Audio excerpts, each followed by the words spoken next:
한 주간 평안하셨습니까? 우리 오늘 교동문에서 우리가 같이 고백한 대로 여호와 우리 주여 주의 이름이 온 땅에 어찌 그리 아름다운지요 라고 하는 정말 놀라운 아름다운 계절입니다. 그 계절에 이제 또 5월의 마지막 주일에 섰습니다.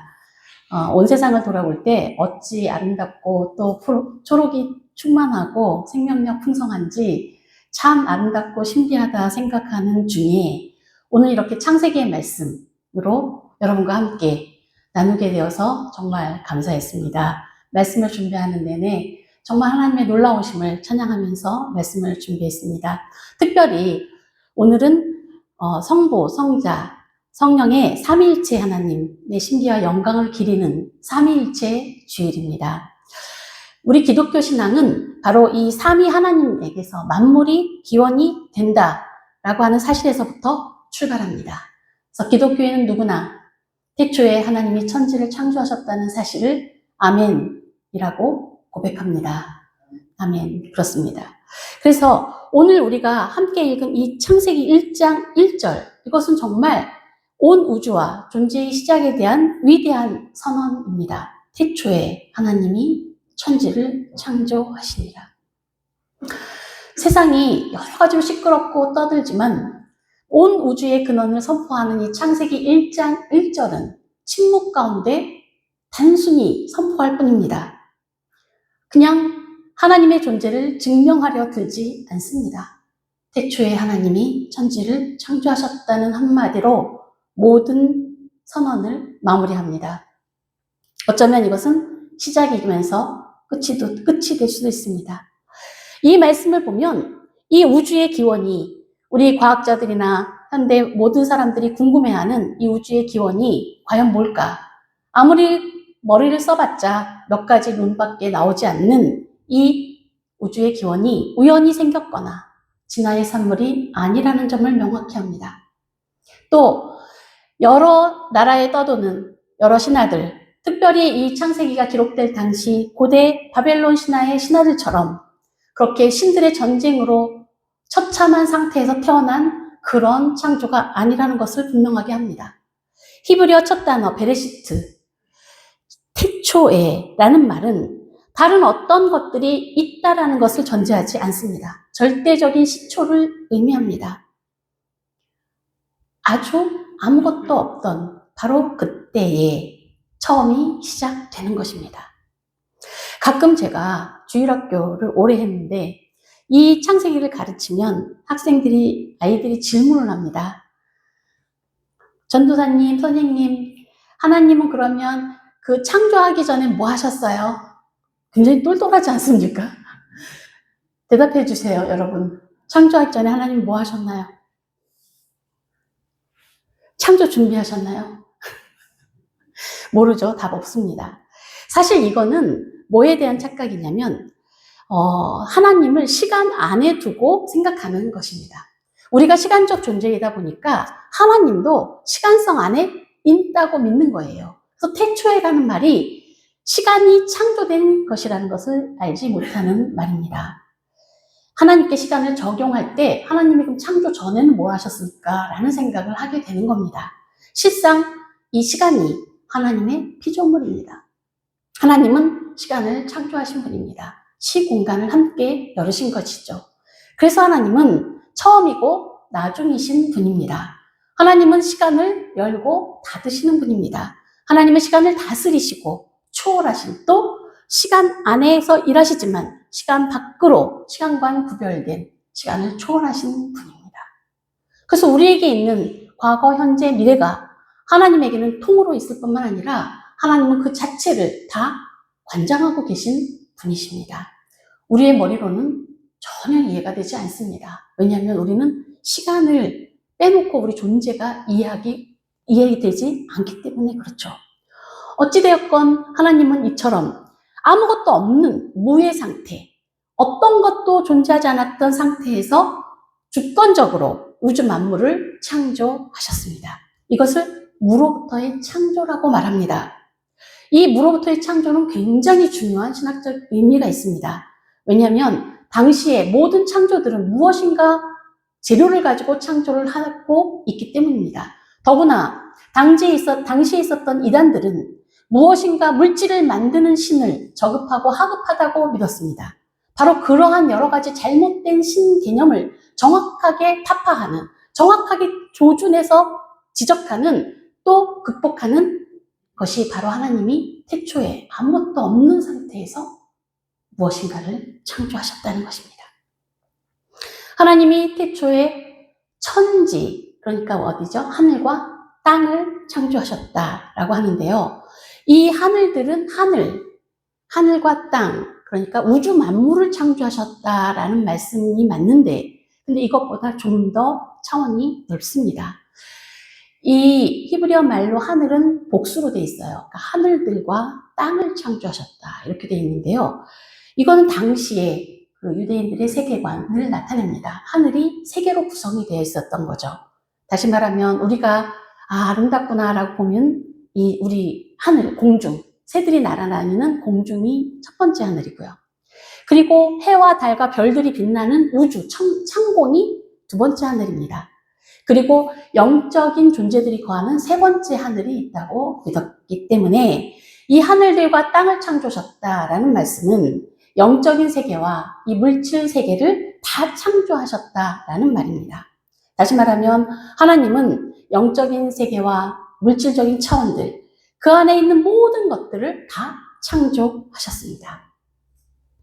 그런데 창조하셨다라고 하고 2절에 딱 들어가니까 어떤 말씀이 나옵니까? 땅이 혼돈하고 공허하며 흑암이 깊음 위에 있고 라고 표현되어 있습니다. 여기서 왜 땅이 혼돈하고 공허하다, 즉 혼돈과 공허, 이 말은 원어적으로 보면 형태가 나타나지 않아서, 형태가 지워지지 않아서 내용이 없다는 뜻이에요. 아직 형체가 갖추어지지 않았으니까 아무것도 없는 황폐한 상태를 말합니다. 그러면 이 혼돈과 공허, 더구나 거기 위에 있는 흑암, 이 어두움은 악한 것일까요? 어떻게 생각하십니까? 이 혼돈과 공허, 흑암은 본질적으로 부정적이거나 악이 아닙니다. 이것은 창조 과정의 한 단계입니다. 아직은 아무것도 되어 있지 않아서 무엇인가에 이끌려지지 않은 상태입니다. 아직 형체가 드러나지 않은 것은 하나님이 형체를 부여하기 전에 잠정적인 상태로 볼 수 있습니다. 이것을 교부 아우구스티누스는 태초의 흑암과 혼돈이 결코 악이 아니라고 명확하게 선포하고 있습니다. 설명을 해주고 있죠. 형체 없는 물질은 악이 아니다. 오히려 선이다. 존재하는 한 선하고, 왜? 선하신, 최고로 선하신 그분이 만드신 것이기 때문에 선합니다. 따라서 2절에 우리가 보는 이 혼돈, 공허의 상태, 흑암의 심연의 상태가 하나님이 아직 질서를 부여하기 전의 상태인 잠정적인 과정입니다. 하나님은 창조 질서를 세우시고 흑암 속에서 빛을 드러내실 것입니다. 그러면 혼돈, 토 후에서 보시기에 좋았더라 라고 하는 좋다라는 표현의 토으로 바뀌게 되는 것입니다. 제가 오늘 설교 제목을 토후에서 토부로라고 했습니다. 혼돈에서 창조적 선함으로, 하나님이 보시기에 좋다 했던 상태로 가는 것이 삼위 하나님의 창조의 내용입니다. 이 삼위 하나님은 이 창조 사역에서 연합하시고 함께 사역하셨습니다. 이 토의 상황 속에서 삼위 하나님의 연합 사역이 펼쳐지는데요. 초대교부 이레니우스는 이것을 이렇게 말했습니다. 성부 하나님이 창조 사역을 하실 때 성자와 성령이라는 두 손을 사용하셨다. 이렇게 표현을 합니다. 2절에 보면 이렇게 얘기하죠. 하나님의 영은 수면 위에 운행하시니라. 성령 하나님, 여기에 루하후 엘로임이라고 되어 있는 하나님은 무정형의 혼돈을 내버려 두지 않으시고 마치 어미새가 알을 품듯이 이 혼돈과 공허와 흑암 위를 운행하고 계셨습니다. 생명의 기운으로 품고 계셨단 말입니다. 혼돈 속에서 창조가 가능하도록 운행하며 창조의 장을 마련하신 것입니다. 질서가 눈에 보이기 전에 혼돈의 상황을 성령께서는 이미 품고 계시고 보존하고 계셨던 것입니다. 이 성령님의 품으심 속에서 3절에 드디어 성자 예수 그리스도께서 등장하십니다. 어디예요? 3절은 이렇게 돼 있죠. 하나님이 이르시되 빛이 있으라 하시니 빛이 있었고. 어디에 예수님이 계십니까? 성자 하나님은 어디 계시나요? 여기에 성자 하나님은 하나님이 혼돈을 향해 외치신 이르시되 빛이 있으라는 이 선언은 단순히 소리의 파장 또는 선언, 명령을 넘어선 성자 예수님의 사역입니다. 말씀하시되라는 말이 말씀입니다. 이르시되는 말씀하시되, 아마르라는 뜻입니다. 이 구약의 말씀, 아마르는 신약에 이르러서 요한복음 1장 1절부터 3절에 이렇게 말씀하시죠. 태초에 말씀이 계시니라. 이 말씀이 하나님과 함께 계셨으니 이 말씀은 곧 하나님이시니라.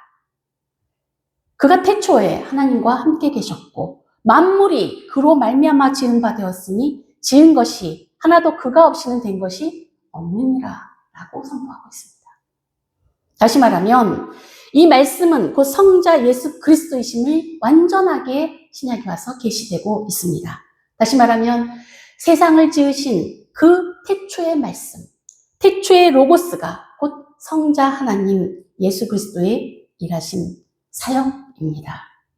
신구약 성경의 그 유기적인 통일성 안에서 본다면 창세기 1장 3절에 어둠을 찢고 나온 태초의 빛은 성부의 계획 속에서 성자 그리스도를 통해서 성자 예수님의 말씀을 통해서 집행된 결과물입니다.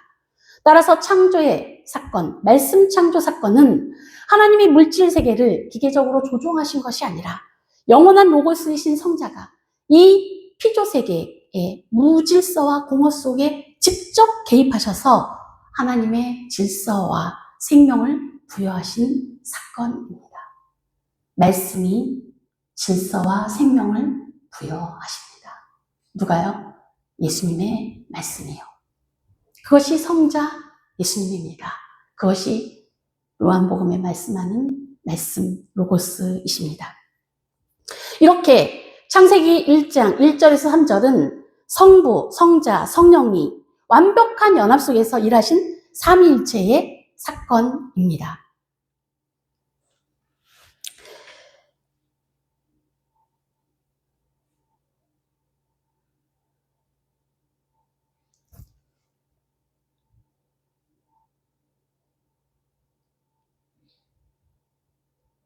삼위일체 하나님이 창조 사건에서 공동 사역을 수행하셨다는 거예요.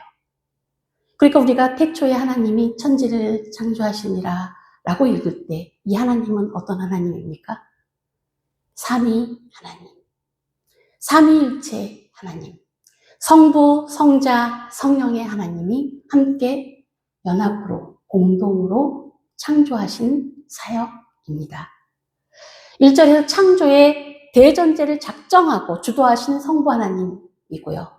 2절에서는 죽음과 같은 수면을 위를 품어안고 생명의 발생을 준비하신 성령 하나님이 계시고 3절에서 그 작정과 품으심을 현실 세계 속에 빛으로 탁 성취해 내신 성자 하나님 말씀이 함께 동역하셨습니다. 따라서 이 창조 사역은 성부 하나님의 단독 사역이 아니고 세 위격 성부, 성자, 성령의 함께 사역하신 그 본질과 권능과 영광에 동등하게 참여한 신적 연합의 결과물입니다. 이렇게 세상은 삼위 하나님이 창조하신 것을 통해서 드러나게 됩니다. 그래서 우리는 이 삼위일체적인 창조를 통해서 우리를 구원하신 삼위 하나님이 곧 우리 우주 온 만물의 혼돈과 공허한 삶을 태초부터 완벽한 질서로 창조하시고 또 새롭게 창조하시는 전능한 하나님이다라고 우리는 확신하게 됩니다. 하나님은 이렇게 창조의 역사를 이루어 주셨습니다. 이 창조의 역사를 이루신 삼위일체 삼위 하나님의 원리가 놀랍게 온 우주에 작동하고 있는 원리라는 것입니다.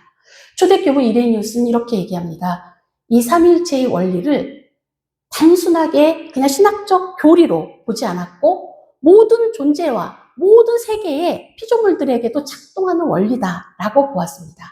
뿐만 아니라 우리가 잘 아는 제가 자꾸만 오늘 많이 얘기해 드려야 되는 아우구스티누스, 우리가 성 어거스틴으로 알고 있는 그 초대교부는 인간의 영혼 안에 하나님의 삼위일체적인 형상으로 만든 인간의 영혼 안에도 삼위일체의 모상이, 하나님의 형상이 그대로 내면 안에 질서로 작동한다고 그렇게 믿었습니다. 어떻게 작동할까요? 예를 들어서 당시에 어거스틴은 인간의 내면은 인간은 이렇게 구성됐다라고 할 때 기억과 이해와 인간은 사랑으로, 즉 감성으로 구성이 되어 있는데, 의지인 사랑으로 구성이 되어 있는데, 인간의 기억은 성부의 형상이고 인간의 이해, 지성은 성자의 형상이고 인간에게 사랑함으로 의지를 발동하는 그것은 성령의 형상이다, 이렇게 보았습니다. 이 삼중 구조는 인간이 하나님을 기억하고 이해하며 사랑할 수 있게 하는 근본적인 원리라는 것입니다. 인간이 누구를 기억해요? 성부 하나님을 기억하고 또 성자 하나님을 지성으로 이해하게 되고 또 하나님을 성령 안에서 사랑하게 되는 것을 내면적으로 경험하게 된다는 것입니다. 그래서 그것을 스스로 심리적 삼위일체라고 불렀습니다. 놀랍지 않습니까?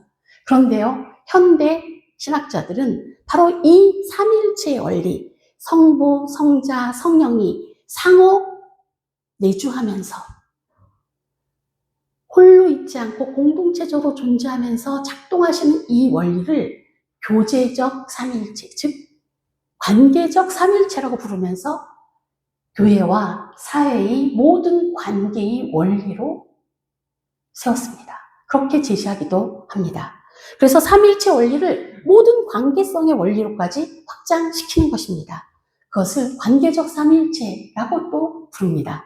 그러니까 이 삼위일체의 원리가 고대 초대교회의 신학자들은 특히 유명했던 그 아우구스티누스는 심리적 삼위일체다라고 하면서 우리 영혼 안에 새겨진 하나님의 형상이 이렇게 작동한다라고 놀랍게 그 내용들을 펼쳐낼 뿐만 아니라 이 삼위일체의 성부, 성자, 성령이 공동체로 존재하시는 것은 하나님의 공동체로 존재해서 서로가 서로에게 상호 내주할 뿐만 아니라 서로만 공동체가 아니라 이 공동체를 열어서 누구를 초대하시죠?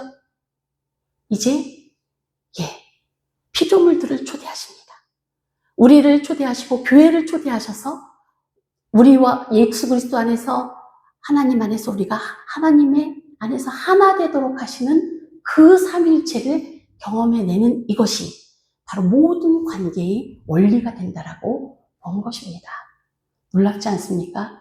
그렇습니다. 삼위일체는 우리가 정확히 무엇인지 알 수는 없으나 창조사역에 드러난 하나님의 놀라우신 작동하심과 이 하나님의 서로의 연합과 함께 하시는 교제하심과 예수 그리스도의 말씀으로 우리를 완전히 그분을 통해 초대받은 이 말씀으로 비추어 보건대 삼위 하나님은 공동체로 존재하시는 분이구나. 그러나 이 공동체가 닫혀있지 않고 우리를 초대하셔서 함께 하나님의 삼위 하나님의 공동체를 누리게 하시는 놀라우신 분이구나 라고 우리가 깨닫게 된다는 사실입니다.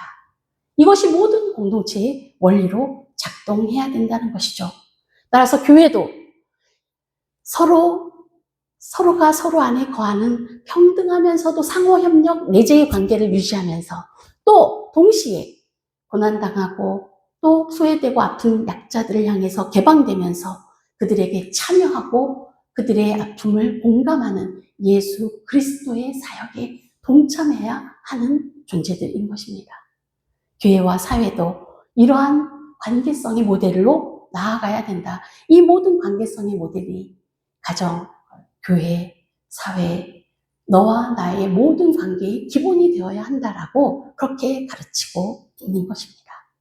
그렇게 되는 이 과정에 굉장히 중요한 결과가 나타납니다. 자, 이제 이렇게 삼위 하나님이 함께 사역하셨다는 것을 우리가 보았습니다. 그런데 특별히 말씀 대신 성자 하나님의 로고스로 인해서 생긴 것은 무엇일까요? 뭐가 있었어요? 빛이 있으라. 빛이 생겨났습니다. 이 생긴 빛은 무엇일까요? 이 빛은 어떤 빛일까요?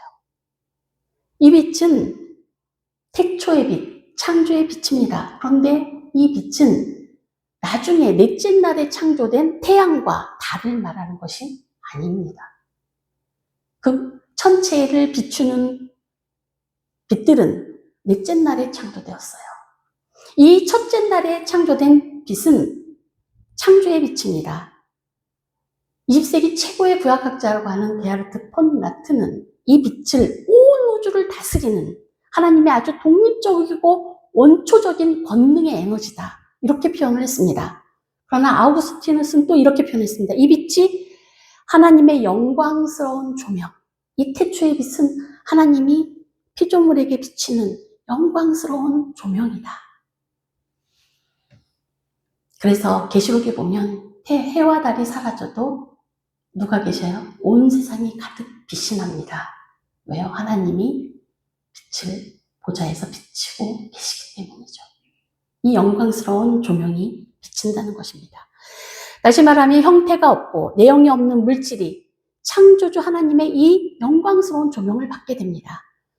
그를 향해서 그 하나님의 빛을 향해 이끌리고 얼굴을 돌리면 그때 그분의 찬란한 신적인 지혜가 예수 그리스도의 로고스의 말씀이 피조물의 내면에 부딪혀 들어오서 드디어 참된 형태와 질서가 갖추어지게 된다는 원리입니다. 아직 형태를 갖추지 못했던 토후, 혼돈은 저절로 보시기에 좋은 상태, 토후가 되는 것이 아닙니다. 혼돈은 스스로 질서를 갖추고 아름다워질 수 없습니다. 피조물이 창조에 비치신 말씀을 향해서 돌아설 때 비로소 하나님의 영광이 피조물의 조명이 되어서 완벽한 형태와 질서를 갖추게 되는 것입니다. 그렇다면 이 첫 창조의 주체이신 예수 그리스도 성자 예수의 사역은 오늘 우리에게는 어떻게 작동하게 될까요? 어떻게 연관이 됩니까? 성도들이 겪는, 우리들이 겪는 우리 생활의 삶의 물리적, 환경적 무질서를 돌파하는 일은 신앙으로 돌파한다는 것, 그것은 과연 무엇입니까? 단순히 심리적으로 위로를 받고 적극적으로 긍정적으로 사고해, 이것과는 전혀 다른 차원입니다. 이것은 창조의 주체이신 로고스께서 그리스도로서 행하시는 새로운 창조사역에 동참하는 사건입니다. 창세기 1장 3절에서 빛을 내신 성자 예수님은 고린도후서 5장 17절에 이렇게 말씀합니다. 누구든지 그리스도 안에 있으면 새로운 피조물이라. 동일하신 성자 예수님이십니다. 첫 창조를 행하신 분만이 깨어진 피조물을 온전하게 재창조하실 수 있습니다. 제가 저희 사무실에 모니터가 있었는데요. 모니터가 처음부터 딱 최고 높이로 되어 있더라고요. 저는 그게 절대로 바뀌어지지 않는 건 줄 알고 계속 이렇게 높이 바라보고 있었습니다. 그러나서 얼마 전부터 어깨와 목이 너무 아팠습니다. 너무너무 목이 아파가지고 이 높이를 줄여야 되는데 어떻게 해야 되죠?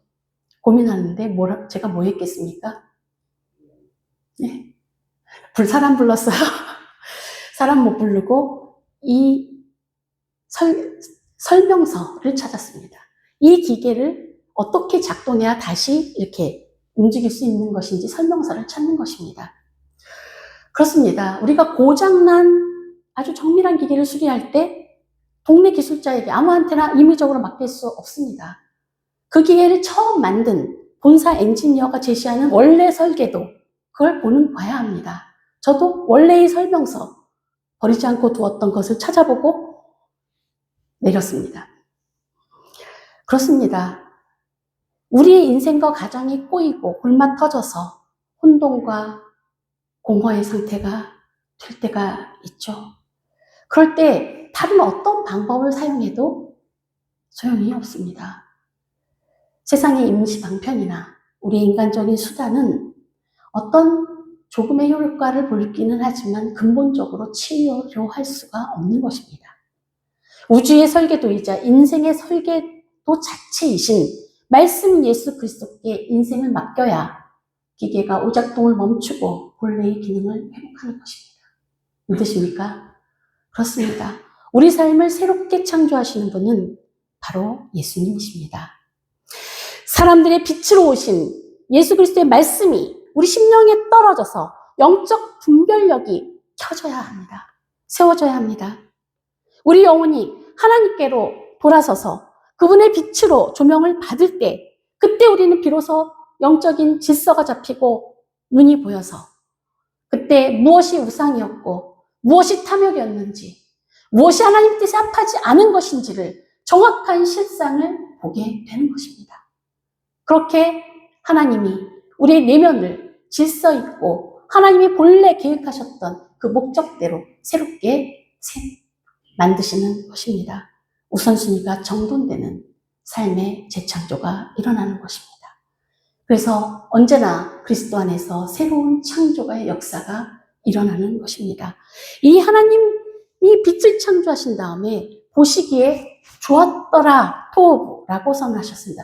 토브는 좋다라는 말입니다. 이 좋다는 단순히 눈에 보기에 예쁘고 아름답다, 이걸 훨씬 넘어섭니다. 이것은 창조주가 처음에 계획했던 그 본래의 목적대로 기능과 목적이 완벽하게 부합되었다라고 하는 좋다입니다. 어둠과 혼돈에 가득 찼던 이 세상이 하나님의 말씀이 들어가자 말씀에 순종해서 빛이 들어가서 순종할 때 하나님은 비로소 만족하셨습니다. 창조의 목적과 질서가 하나님 안에 충만히 이루어진 상태가 좋은 상태입니다. 창조의 선함을 말합니다. 우리의 존재 자체가 하나님께로부터 왔기에 좋다입니다. 하나님의 의도와 목적을 수행하는 상태이기 때문에 좋은 것입니다. 하나님과 올바른 관계에 있기 때문에 좋은 것입니다. 하나님이 여러분을 바라보실 때 하나님의 자녀이고 올바른 관계를 맺고 있기 때문에 뭐라고 말씀하십니까? 보시기에 좋았더라. 모든 창조를 만드시고 심히 좋았더라 라고 말합니다. 토메오드.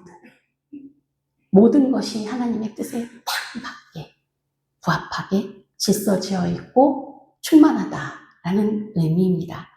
이 창조의 선함은 하나님의 영광을 반영한 결과입니다. 하나님으로부터 질서를 부여하신 결과입니다. 따라서 모든 피조물은 이 하나님의 놀라운 창조 안에서만, 하나님의 빛 안에서만 참된 선함을 유지할 수 있습니다. 이런 창조는요, 날마다 우리 가운데서 새롭게 펼쳐집니다. 왜냐하면 창세기에서 일어났던 이 창조의 사건은 단회적인 거지만 단순히 과거의 사건으로 끝난 것이 아닙니다. 하나님의 창조 사역은 과거 사건만이 아니라 지금도 지속되는 현재적인 하나님의 활동입니다. 이것을 신학에서는 하나님의 지속적인 창조라고 부릅니다. 지금도 주님은 이 세계 가운데 새로운 창조의 역사를 이루십니다. 태초의 말씀이신 성자 하나님께서 다시 새 창조의 역사를 매 순간 열고 계시면서 하나님의 창조 질서를 회복하시고 모든 피조물들이 다시 하나님의 영광을 회복할 수 있도록 참빛을 비추십니다. 생명력 가득한 충만한 삶으로 이끄십니다. 그래서 우리가 아까 읽었던 것처럼 온 땅에 하나님의 영광이 어찌 그리 아름다운지요. 또한 에베소서 5장 14절에 이렇게 말합니다. 그러므로 이르기를 잠자는 자여 깨어서 죽은 자들 가운데 일어나라. 그리스도께서 내게 비추시리라 하셨느니라. 태초의 빛이 지금도 예수 그리스도를 통해서 말씀으로 우리의 영혼에 비추시는 것입니다. 이 창조는 궁극적인 창조의 완성을 향해 나갑니다. 계시록 21장에 보면 이렇게 말씀하시죠. 보라, 내가 만물을 새롭게 하노라. 만물을 새롭게 하시는 새 창조로 완성될 것입니다. 그러면 피조물은 하나님의 창조의 선함을 드러내면서 하나님의 영광을 드러내는 것으로 하나님의 영광에 참여하게 될 것입니다. 그렇다면 우리가 이제 창조신앙을 갖는다는 것, 하나님을 믿는다는 것, 이것은 무엇입니까? 나는 삼위 하나님의 창조를 믿습니다. 지금도 지속해서 창조를 이뤄가시는 하나님을 믿습니다. 우리를 보존하시고 섭리하시면서 지금의 일상 가운데도 새로운 일을 창조해 가시는 하나님을 믿습니다. 라고 고백하는 것입니다. 하나님은 우리의 삶 가운데도, 지금 우리의 혼돈 가운데도, 우리의 공허 가운데도 임하셔서 새로운 창조의 역사를 이루십니다. 혼돈한 상태라고 여기십니까? 정치도 혼란하고 모든 것이 세계도 지금 혼돈입니다. 우리의 내면도 어쩌면 질서가 필요한 상태가 있을 것입니다. 지금도 하나님이 창조의 역사를 진행하시고 우리가 하나님의 창조의 역사를 우리 삶 가운데서 누리시고 그리고 경험하시기를 축복합니다. 올해 우리 교회 표어가 무엇이죠? 주 안에서 다시 새롭게 이렇게 창조하실 주님을 믿습니다. 기도하겠습니다. 온 세상 만물을 창조하신 아버지 하나님, 이 시간 삼위 하나님의 창조가 얼마나 놀랍고 우리 가운데 얼마나 역동적으로 일하고 계신지를 다시 한번 깨닫게 하심을 찬양합니다. 우리를 새롭게 하여 주시옵소서. 우리 가운데 새로운 창조의 역사를 일구어 주시옵소서. 만물을 창조하신 말씀으로 우리를 새롭게 형성하시는 예수님의 이름으로 기도드립니다. 아멘.